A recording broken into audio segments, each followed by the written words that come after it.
Hi, today we're taking a closer look at the wattle stitch, W-A-T-T-L-E. And so this stitch pattern makes a great little textured field of stitches. It's a very easy pattern. It's a one row repeat, and let's get to it. So the instructions tell us to make a chain, a beginning chain that is a multiple of 3 plus 2 plus 1. So it needs 3 chains to make one repeat of the pattern, and then the extra 2 are for the symmetry on the other end of the row, and then a 1 is for the turning chain. So let's see how many I have here. 1, 2, 3, 4, 5, 6, 7, 8, 9, 10, 11, 12. That's a multiple of 3. That means 4 repeats.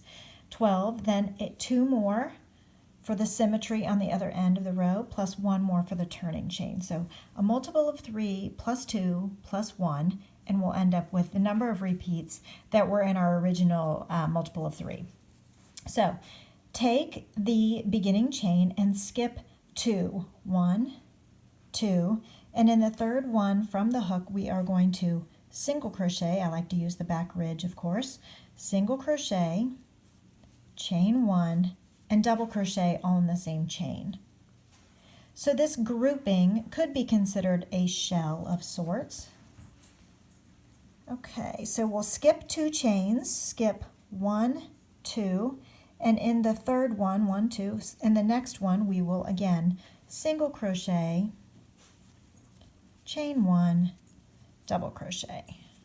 So that is the magic sequence there. Skip 1, 2, and in the third one, single crochet, chain 1, double crochet. Okay, 1, 2, skip, oh, I didn't pull that all the way through. Skip 1, 2, and then single crochet, double crochet, chain 1, double crochet. Remember at the beginning when I chained 12 first. That was 4 repeats. 1, 2, 3, 4.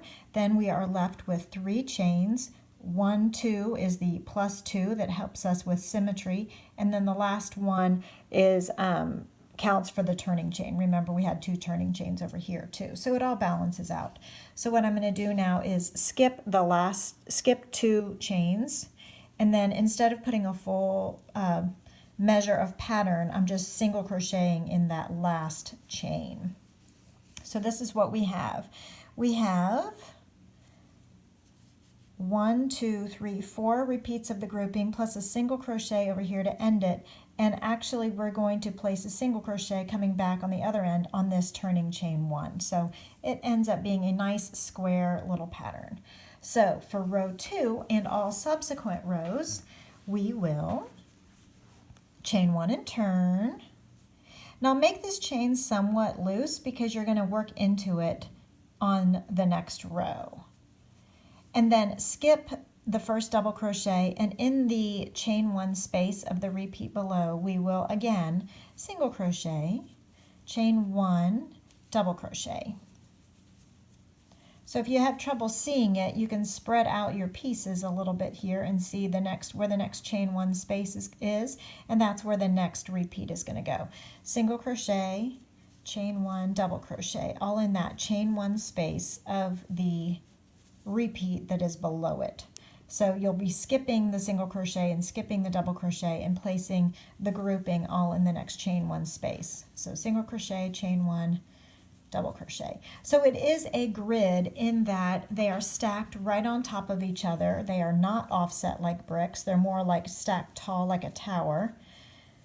And they do have a slanting appearance because you've got a short stitch next to a tall stitch.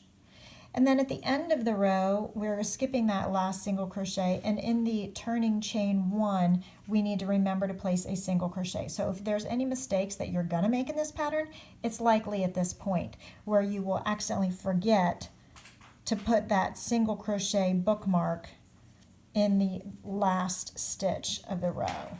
Okay? So this is what 2 rows look like. This is a really great I think it's kind of a manly stitch. I mean, it's different than the basic single crochet, but especially in a heathered yarn or a tweed yarn or a dark yarn, this is really, I think, an acceptable stitch pattern that many men would be willing to wear, either in a scarf or a sweater. So again, chain one and turn, skip the beginnings and get to the first chain one space, and you'll single crochet, chain one, double crochet in that chain one space of the repeat. So here's another one. Let's just do another row or two, shall we? I want to give a shout out to some of my new subscribers to the channel. Thank you so much. We have Carlene K, we have Brenda G, we have Doreen S, and we have Sally T. Welcome, everyone. Thank you so much for subscribing to the channel. Remember, at the end of the row, don't forget to add in that single crochet. And can you see it's right here between my thumbs? So it's in that turning chain from the previous row. So make sure you fit in a single crochet right there. Hobie the dog has just sat down next to me with a squeaky toy, so we shall see if he is going to squeak away. It sounds like he is going to squeak away, but hey, he's not barking, so there is that. Okay, let's finish up this row. I'm going to do more stitch patterns for you. Please keep in mind, I know many of you love Tunisian crochet stitch patterns, and more of those are coming up on the channel. Please check out the Tunisian playlist. There's also a special stitches playlist. If I went too fast on these stitches for you, I do have basic stitch videos for right and left-handed for the single crochet and the double crochet. But this has been the Wattle stitch, W-A-T-T-L-E, and it's very reversible, yay. So I hope you've liked this stitch pattern. Please like and subscribe for more videos, and I'll see you next time.